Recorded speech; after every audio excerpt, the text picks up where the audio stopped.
Assalamualaikum warahmatullahi wabarakatuh.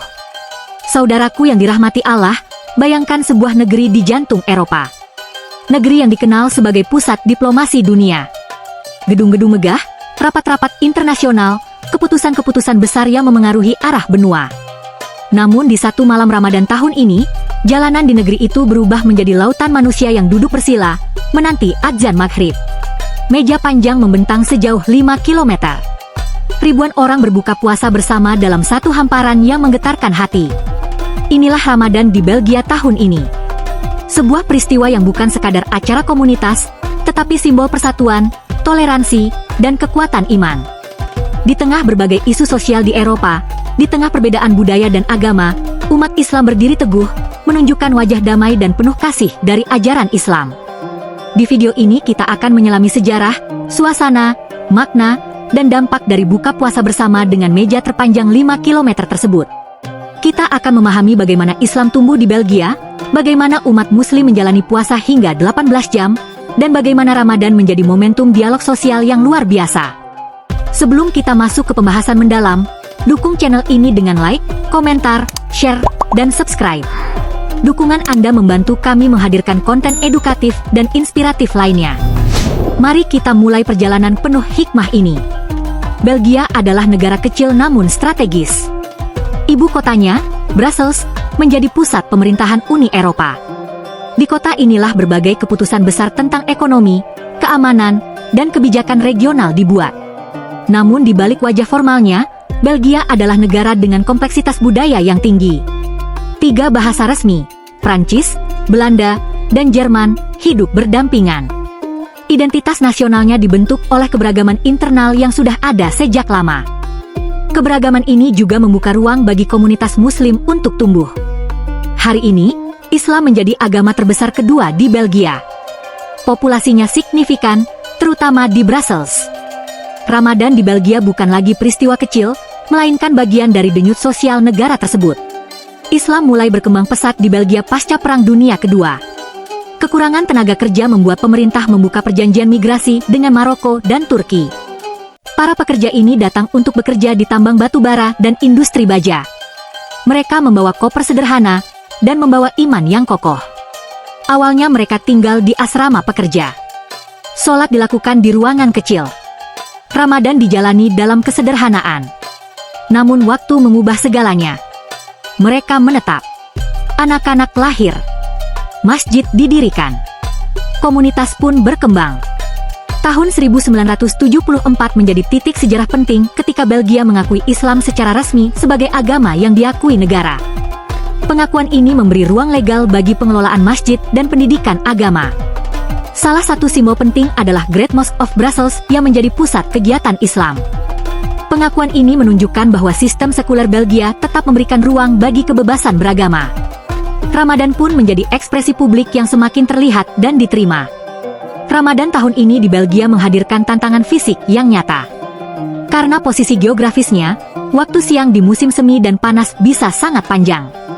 Puasa berlangsung hingga 17-18 jam. Sahur dilakukan dini hari ketika langit masih gelap pekat. Para pekerja tetap beraktivitas normal. Pelajar mengikuti kelas. Profesional Muslim menjalani rapat dan pekerjaan administratif. Namun di balik kelelahan fisik, ada kekuatan spiritual yang luar biasa. Kesabaran menjadi nyata. Ketika sore menjelang, suasana berubah. Aroma makanan khas Maroko seperti harira dan chous-chous, serta hidangan Turki, memenuhi lingkungan Muslim. Toko halal dipadati pembeli. Masjid ramai menjelang maghrib. Sholat tarawih berlangsung dengan saf yang panjang. Anak-anak berlarian di pelataran masjid. Ramadan menciptakan ruang spiritual yang menghangatkan Eropa yang dingin. Ramadan tahun ini mencatat sebuah momen bersejarah di Brussels. Sebuah inisiatif kolaboratif antara komunitas Muslim, organisasi sosial, relawan lintas agama, dan otoritas kota melahirkan gagasan luar biasa, buka puasa bersama dengan meja terpanjang sepanjang 5 km. Bukan di dalam gedung tertutup. Bukan di aula eksklusif. Tetapi di ruang publik, di jalanan kota yang biasanya menjadi simbol kesibukan Eropa modern. Sejak pagi hari, ratusan relawan telah bekerja tanpa lelah. Meja-meja panjang dirakit dan disambung satu sama lain, membentuk garis panjang yang hampir tak terputus sejauh mata memandang. Kursi-kursi disusun rapi. Botol air dan kurma ditata dengan presisi. Spanduk kecil bertuliskan pesan damai dan persaudaraan menghiasi beberapa titik. Atmosfernya bukan sekadar logistik acara, tetapi seperti membangun panggung sejarah. Menjelang sore, orang-orang mulai berdatangan. Ada keluarga muda dengan anak-anak kecil, mahasiswa, pekerja kantoran, bahkan lansia yang berjalan perlahan dengan tongkat. Banyak dari mereka mengenakan pakaian tradisional, jubah Maroko, busana Turki, hijab berwarna-warni, bercampur dengan jas modern dan pakaian kasual khas Eropa. Pemandangan ini sendiri sudah menjadi simbol keberagaman yang hidup. Dan ketika kita berdiri di salah satu ujung meja itu, memandang ke arah horizon, kita menyadari sesuatu yang luar biasa. Ini bukan hanya meja makan. Ini adalah simbol jembatan sosial. Simbol keberanian untuk membuka ruang publik bagi iman. Simbol bahwa Ramadan bukan hanya ibadah personal, tetapi juga peristiwa sosial yang menyatukan. Semakin mendekati waktu maghrib, suasana berubah menjadi lebih hening. Ribuan orang yang sebelumnya berbincang perlahan mulai menenangkan diri. Beberapa mengangkat tangan berdoa. Anak-anak yang tadi bermain kini duduk di samping orang tua mereka. Langit Brussels perlahan berubah warna, dari biru terang menjadi jingga keemasan. Bayangkan suasana itu. Di kota yang menjadi pusat politik Uni Eropa, di tengah bangunan-bangunan megah yang menjadi simbol kebijakan sekuler, terdengar lantunan adzan. Suara itu mungkin tidak menggema dari menara tinggi seperti di negeri-negeri Muslim, tetapi ia hadir di hati ribuan orang yang duduk bersama. Ketika kalimat Allahu Akbar terdengar, waktu seakan berhenti sesaat. Ribuan tangan mengambil kurma hampir bersamaan. Ribuan bibir mengucapkan doa yang sama. Air diteguk dengan rasa syukur yang mendalam. Ada yang menitikkan air mata. Ada yang tersenyum haru. Ada yang saling menatap dengan rasa persaudaraan yang tulus. Di momen itu, tidak ada perbedaan status sosial. Tidak ada sekat ras atau bahasa. Semua duduk dalam posisi yang sama, lapar yang sama, doa yang sama, dan rasa syukur yang sama. Dan justru disitulah letak kekuatan Ramadan. Ia meratakan manusia dalam kesederhanaan. Yang membuat acara ini semakin istimewa adalah kehadiran banyak warga non-Muslim. Mereka datang bukan hanya sebagai penonton, tetapi sebagai peserta. Mereka duduk, berbuka, dan berbincang dengan umat Muslim. Pertanyaan-pertanyaan muncul dengan tulus. Mengapa harus puasa? Apa makna Ramadan bagi Anda?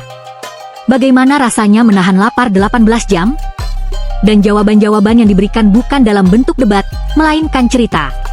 Cerita tentang kesabaran. Tentang empati kepada fakir miskin. Tentang latihan menahan ego dan memperbaiki diri. Dialog ini terjadi alami, tanpa panggung formal. Hanya di atas meja panjang yang sederhana. Dalam konteks sosial Eropa yang kadang diwarnai ketegangan isu identitas, acara ini menjadi pernyataan yang sangat kuat. Islam tidak hadir dengan kemarahan. Islam hadir dengan makanan hangat dan tangan terbuka. Ramadan menjadi ruang edukasi sosial yang nyata dan efektif. Lebih dari itu, generasi muda Muslim Belgia menunjukkan identitas yang percaya diri. Mereka berbicara dalam bahasa Prancis dan Belanda dengan lancar. Mereka menjelaskan Islam bukan sebagai identitas terpisah dari Eropa, tetapi sebagai bagian dari wajah Eropa modern itu sendiri. Peristiwa meja 5 km ini tidak berhenti di malam berbuka. Foto-fotonya menyebar luas di media sosial. Media lokal dan internasional meliputnya sebagai simbol persatuan. Banyak komentar positif bermunculan, memuji inisiatif yang membangun jembatan antar komunitas. Acara ini juga memperkuat rasa percaya diri komunitas Muslim Belgia. Bahwa mereka bukan hanya kelompok minoritas, tetapi bagian aktif dan konstruktif dari masyarakat. Bahwa identitas keislaman bisa berjalan berdampingan dengan identitas kebangsaan. Bagi banyak keluarga Muslim, malam itu menjadi kenangan seumur hidup. Anak-anak yang duduk di meja panjang itu akan tumbuh dengan memori bahwa iman mereka tidak tersembunyi, tetapi dihargai di ruang publik. Dan bagi dunia luar, ini adalah pesan bahwa Islam di Eropa bukan cerita konflik semata. Ada kisah kebersamaan yang jarang disorot, dan meja panjang itu menjadi buktinya. Saudaraku, apa yang sebenarnya kita lihat dari meja 5 km itu? Kita melihat iman yang bertahan di negeri minoritas. Kita melihat kesabaran orang-orang yang berpuasa hingga 18 jam, namun tetap tersenyum. Kita melihat Islam yang hadir bukan dengan retorika keras, tetapi dengan kelembutan dan keterbukaan. Ramadan mengajarkan bahwa lapar bisa menyatukan, bahwa kesederhanaan bisa menghapus jarak sosial, bahwa satu kurma yang dibagikan bersama bisa menjadi simbol perdamaian.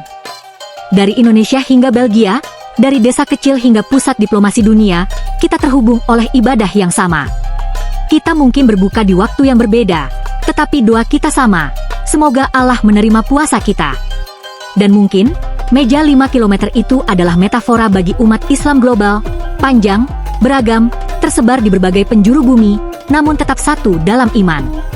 Saudara-saudaraku yang dirahmati Allah, kisah Ramadan di Belgia tahun ini bukan sekadar peristiwa sosial. Ia adalah pelajaran tentang keteguhan, toleransi, dan keberanian untuk membuka ruang dialog. Ia adalah pengingat bahwa Islam tumbuh bukan karena jumlah semata, tetapi karena akhlak dan kontribusi nyata. Semoga tayangan ini menambah wawasan kita, memperluas rasa persaudaraan kita, dan menguatkan semangat kita menjalani Ramadan dengan lebih khusyuk dan penuh makna. Jika Anda merasa kisah ini menginspirasi, jangan lupa like, komentar, share, dan subscribe agar semakin banyak yang mendapatkan manfaat dari konten-konten edukatif seperti ini. Wassalamualaikum warahmatullahi wabarakatuh.